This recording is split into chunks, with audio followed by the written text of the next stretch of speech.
Video শুরুতেই প্রথমে বলে রাখি, এই লেখাটি কিন্তু ফেসবুক থেকে নেওয়া একটি লেখা, তাই যিনি লিখেছেন তাকে অসংখ্য ধন্যবাদ জানাই।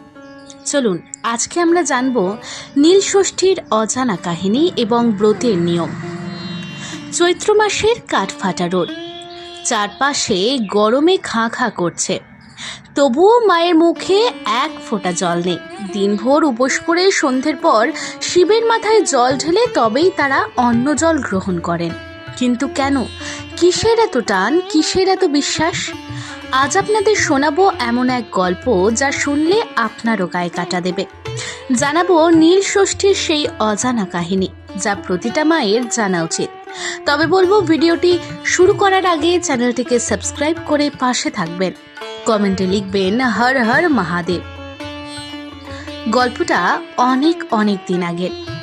এক দেশে বাস করতেন এক ব্রাহ্মণ ও ব্রাহ্মণী।